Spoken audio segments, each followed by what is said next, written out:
Hello, Assalamu alaikum. This is your mentor Sayyid Muhammad Usman Nasir from Beja Learners Institute. Respected students, हमने अपने गुज़श्ता lecture के अंदर ये बात सीखी कि क्रोयन एक ऐसा अमल है जिसमें मेटल्स डिग्रेड होती हैं और डिग्रेडेशन के इस अमल के दौरान दो मैकेनिज़्म इन्वॉल्व होते हैं। पहला जो मैकेनिज़्म है वो क्रोयन सर्किट कहलाता है और जो दूसरा मैकेनिज़्म है उसे हम केमिकल रिएक्शन कहते हैं। सबसे पहली बात हमने क्रोयन सर्किट के बारे में सीखी कि क्रोयन सर्किट जब एग्जिस्ट करता है तो उसके अंदर हमेशा डीसी करंट जो है वो फ्लो करता है और क्रोयन सर्किट सिर्फ और सिर्फ 3 एलिमेंट्स पर मुश्तमिल होता है। और 3 एलिमेंट्स कौन कौन से हैं? नंबर 1 एनोड, नंबर 2 कैथोड और नंबर 3 इलेक्ट्रोलाइट। फिर हमने बड़ी डिटेल के साथ डिस्कस किया इनकी डेफिनेशंस को। मैं फिर भी एक छोटा सा रिव्यू देता हूं कि एनोड पॉजिटिवली चार्ज एरिया को कहते हैं। कोई भी मेटल जब इलेक्ट्रॉन देती है तो इलेक्ट्रॉन देने की वजह से उसमें प्रोटॉन की तादाद की ज़्यादती हो जाती है और प्रोटॉन के ऊपर पॉजिटिव चार्ज होता है, इसलिए ओवरऑल उस मेटल के ऊपर पॉजिटिव चार्ज आ जाता है और उस पॉजिटिवली चार्ज मेटल को फिर हम एनोड कहते हैं। दूसरी तरफ हमने सीखा कि जब इलेक्ट्रॉन जो मेटल इलेक्ट्रॉन्स को रिसीव करती है तो वहाँ पे इलेक्ट्रॉन्स की ज़्यादती हो जाती है, एक्सेस ऑफ इलेक्ट्रॉन्स उस मेटल के पास मौजूद होते हैं। इस वजह से चूँकि इलेक्ट्रॉन के ऊपर नेगेटिव चार्ज है वो मेटल नेगेटिवली चार्ज मेटल में तब्दील हो जाती है और उसको हम कैथोड कहते हैं। फिर हमने कहा कि जब क्रोयन सर्किट बनता है तो कैथोड से इलेक्ट्रॉन इलेक्ट्रोलाइट की तरफ ट्रैवल करते हैं और इलेक्ट्रोलाइट को तोड़ देते हैं। जब एक इलेक्ट्रोलाइट टूटता है तो वो अपने बेसिक आयंस में कन्वर्ट हो जाता है और इलेक्ट्रोलाइट हमने मिसाल ली कि वाटर वेपर्स यानी कि पानी एक अच्छा इलेक्ट्रोलाइट है।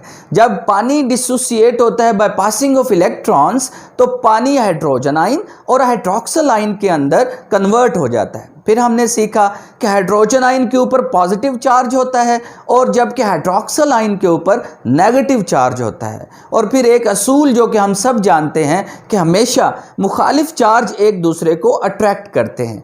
यही वजह है कि हाइड्रोजन आयन जिसके ऊपर पॉजिटिव चार्ज है वो कैथोड की तरफ अट्रैक्ट करेगा और कैथोड से इलेक्ट्रॉन को लेकर hydrogen ion hydrogen diatomic gas के अंदर कन्वर्ट हो जाता है और फिर वही हाइड्रोजन गैस जब क्रोयन सर्किट बना हुआ होता है तो कैथोड पर रिलीज हो रही होती है।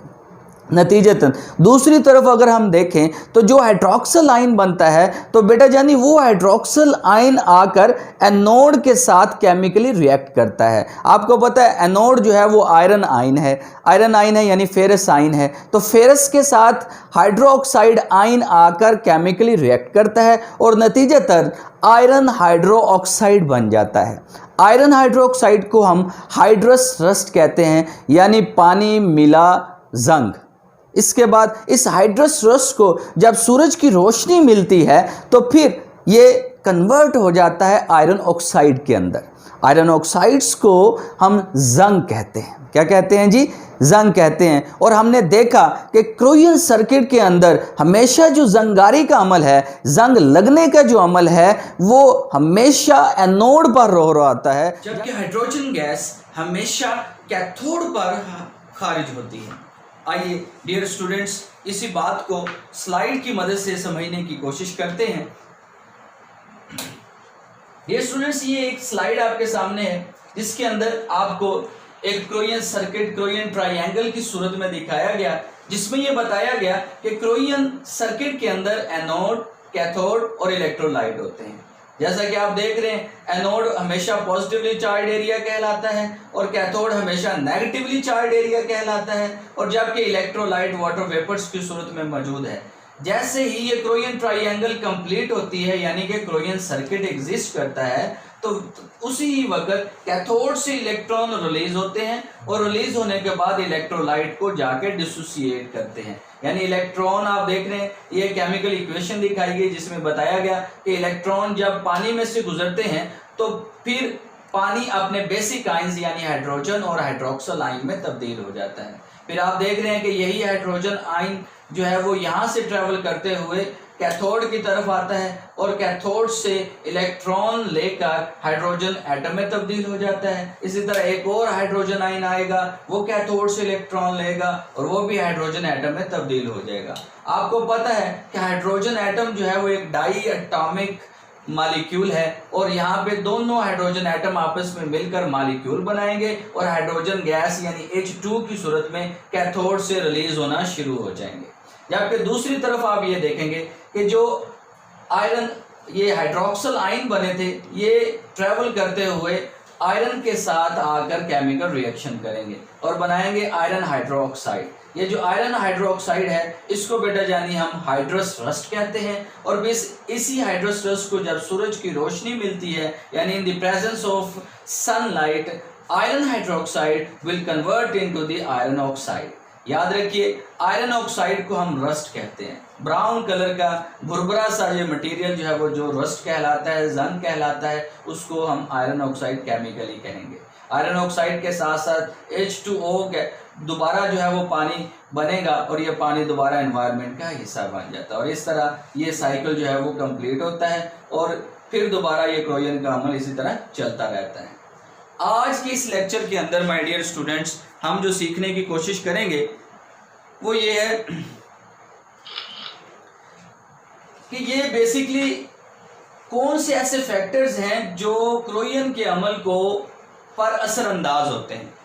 इसमें सबसे पहले बात याद रखिए कि temperature, hygroscopic salts, aerobic conditions, sulphur reducing bacterias, metal eating microbes, acid and alkalis, biometallic contact. Dear students ये तकरीबन 6 के करीब ऐसे फैक्टर हैं जो कि आपके सिलेबस का पार्ट है। तो आए इनको हम बारी बारी जो है वो देखते हैं कि किस तरह एक temperature, hygroscopic salts, aerobic conditions यानी ये तमाम फैक्टर्स जो हैं वो क्रोजन पर असरअंदाज होते हैं। याद रखिए माय डियर स्टूडेंट्स, अगर हम सबसे पहले टेम्परेचर की बात करें तो हमें पता है कि जो सरफेस हमारे पास है, स्टील सरफेस है या हमारी मेटालिक सरफेस है, ये सरफेस जो है वो थर्मोडायनामिकली अनस्टेबल होती है। यानी जब इसको टेम्परेचर मिलता है तो उस वक्त टेम्परेचर से ये हीट भी पकड़ लेती है यानी हीट अप हो जाती है और आपको पता है ये मेटल्स में प्रॉपर्टी होती है कि जब उनको हीट दी जाती है तो वो फैल जाती हैं और ठंडा होने पे वो थोड़ा कदरे सिकुड़ जाती हैं। तो इस वजह से हम इन्हें कहते हैं कि ये थर्मोडायनामिकली अनस्टेबल है। तो याद रखिए थर्मोडायनामिक जो अनस्टेबल मेटल्स होती हैं वो जब जैसे ही उनको हीट मिलती है तो वो हॉटर होने की वजह से उनमें जो क्रोजन का अमल है वो भी तेज हो जाया करता है। तो लिहाजा कंक्लूजन ये निकला कि टेम्परेचर, जब भी टेम्परेचर बढ़ता है तो टेम्परेचर बढ़ने के नतीजे में हमेशा जो है वो क्रोजन तेज हो जाया करती है। जबकि दूसरा फैक्टर है हमारे पास hygroscopic salts. My dear students hygroscopic salts को सबसे पहले हम डिफाइन करते हैं कि हाइग्रोस्कोपिक साल्ट्स जो हैं वो क्या होते हैं।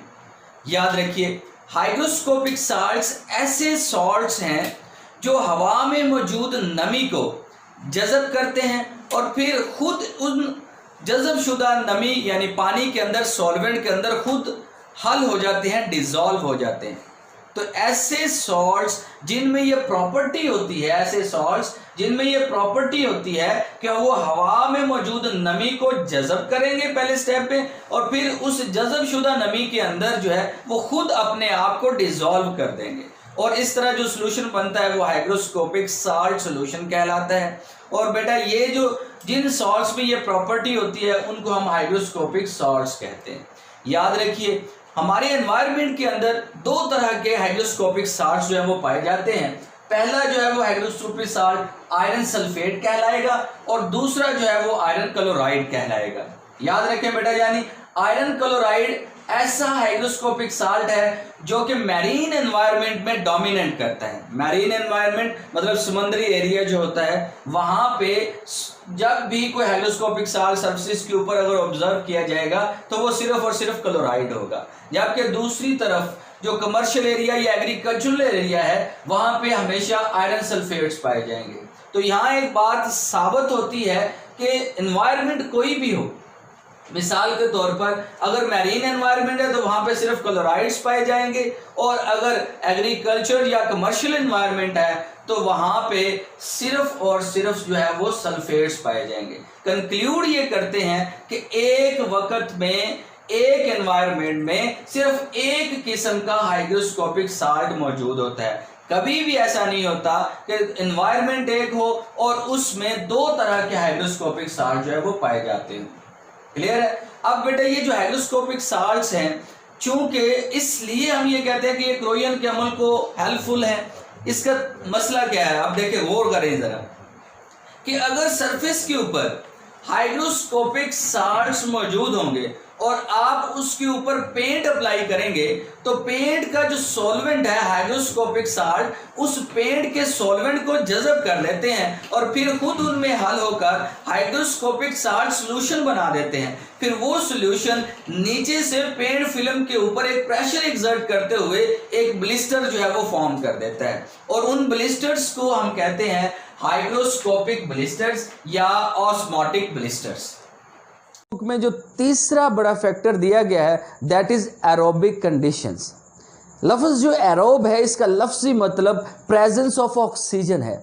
याद रखिए, जितनी ज़्यादा ऑक्सीजन मौजूद होती है उतने ही ज़्यादा हाइड्रोक्सल आयंस बनते हैं और वो हाइड्रोक्सल आयन उतने ही ज़्यादा आयरन आयन के साथ जाके उनको पैसिवेट कर देते हैं। नतीजतन हम ये कह सकते हैं कि अगर एरोबिक कंडीशंस हो यानी ऐसा एनवायरनमेंट हो जिसमें ऑक्सीजन ज़्यादा मिकदार में पाया जा रहा हो तो याद रखिए उस वक्त हाइड्रोक्सल आयंस बनने का जो अमल है वो भी डबल हो जाया करता है। और हाइड्रोक्सल आयंस बनने का अमल अगर डबल हो रहा है तो नतीजा ये अखज़ होता है कि वहाँ फिर क्रोयन का अमल जो है वो भी डबल हो जाया करता है। चलते हैं नेक्स्ट फैक्टर की तरफ, that is sulphur reducing bacterias or metal eating microbes. ये कुछ ऐसे माइक्रो ऑर्गेनिजम्स हैं जो सरफेस के ऊपर अगर मौजूद हों तो सरफेस फिर भी क्रोयन का शिकार हो जाती है। उसके बाद मूव करेंगे जनाब सेकंड लास्ट फैक्टर की तरफ, that is alkalis and acids. आपको पता है अल्कलीज हों या एसिड्स हों ये बहुत अच्छे इलेक्ट्रोलाइट्स होते हैं। ये जहाँ भी मौजूद होंगे क्रोयन जो है उसको एक्सेलरेट कर देंगे क्रोयन के अमल को।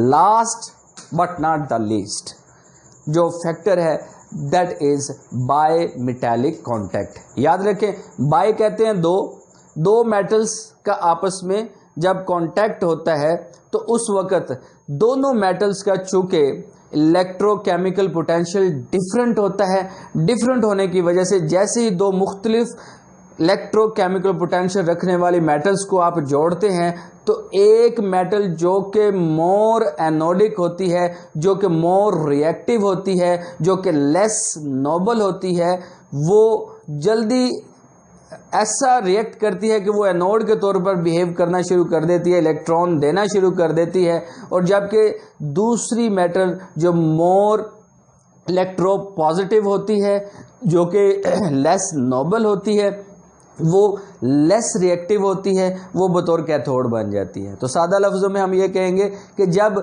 दो मेटल्स को आप आपस में जोड़ते हैं और दोनों ऐसी मेटल्स हैं जिनका इलेक्ट्रोकेमिकल पोटेंशियल एक दूसरे से डिफरेंट हो, तो दोनों मुख्तलिफ इलेक्ट्रोकेमिकल पोटेंशियल रखने वाली मेटल्स को जब आपस में जोड़ते हैं, इनका आपस में मेटालिक कांटेक्ट करवाते हैं, तो एक मेटल बतौर एनोड बिहेव करना शुरू कर देती है और दूसरी मेटल बतौर कैथोड बिहेव करना शुरू कर देती है। जबकि हमने अपने प्रीवियस लेक्चर में और आज भी हमने रिवाइज किया तो हमने ये सीखा कि क्रोयन हमेशा एनोड पर होती है। तो दो मेटल्स जब आप जोड़ते हैं तो उनमें वो मेटल जो एनोड होती है वो क्रोड होना शुरू कर देती है, वो अपने आप को सेक्रीफाइस कर देती है और दूसरी मेटल कैथोड बन जाती है और इस तरह उस सरफेस को कैथोड बनाते हुए हम उसकी कैथोडिक प्रोटेक्शन कर देते हैं। तो कैथोडिक प्रोटेक्शन के ऊपर, इस बायोमेटालिक कांटेक्ट के ऊपर एक बाकायदा बड़ी डिटेल से चैप्टर नंबर 13 जो वो दिया गया और आपके सिलेबस में एक टेबल भी दिया गया है। उस टेबल के अंदर केमिस्ट ने ये किया हुआ है कि उन्होंने copper sulphate half cell reference electrode की मदद से, ये एक इक्विपमेंट का नाम है, मैं दोबारा रिपीट कर देता हूँ, copper sulphate half cell reference electrode, इस इक्विपमेंट की मदद से केमिस्ट ने मेटल्स के इलेक्ट्रोकेमिकल पोटेंशियल मेजर किए हैं और मेजर करने के बाद उसको एक सीरीज में, एक लिस्ट में तरतीब दे दिया। और तरतीब देने के बाद उस सीरीज़ का नाम जो है वो लिया जाता है कि ये इलेक्ट्रोकेमिकल सीरीज़ है। इस इलेक्ट्रोकेमिकल सीरीज़ को गैल्वेनिक लिस्ट भी कहते हैं। इस इलेक्ट्रोकेमिकल सीरीज़ को जो है इलेक्ट्रोमोटिव फोर्सेस सीरीज़ कहा जाता है। और इसको इस तरह तरतीब दिया कि ऊपर से नीचे की तरफ हर नीचे वाली जो मेटल है वो बतौर एनोड बिहेव करेगी, वो मोर रिएक्टिव होगी। हम एक छोटा सा टॉपिक लेते हैं, वो है मिल स्केल्स। मिल स्केल्स क्या होते हैं? मिल स्केल्स हम कहते हैं कि ये bluish layer of iron oxide है, यानी ब्लू कलर की आयरन ऑक्साइड की एक लेयर है जो सरफेस के ऊपर बनती है। लेकिन इसके बनने के लिए दो शराइत हैं। नंबर एक, ये उस वक्त बनती है जब आयरन 580 डिग्री सेंटीग्रेड टेम्परेचर पर गर्म होता है। 580 डिग्री सेंटीग्रेड टेम्परेचर पर आयरन हवा में मौजूद ऑक्सीजन के साथ केमिकली रिएक्ट करता है और आयरन ऑक्साइड्स बना देता है।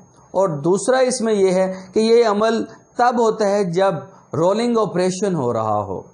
तो रोलिंग ऑपरेशन के दौरान 580 डिग्री सेंटीग्रेड टेम्परेचर पर iron, hot iron will react with the oxygen which is available in the atmosphere to form mill scales. So mill scales की ये सादा सी डेफिनेशन थी। याद रखिए मिल स्केल्स जो हैं वो बेटा तीन तरह के ऑक्साइड्स पर मुश्तमिल होते हैं, जिनको वुस्टाइट, मैग्नेटाइट और हेमाटाइट कहा जाता है। और इसकी जो थिकनेस है वो 25 to 100 माइक्रोन होती है। Thank you.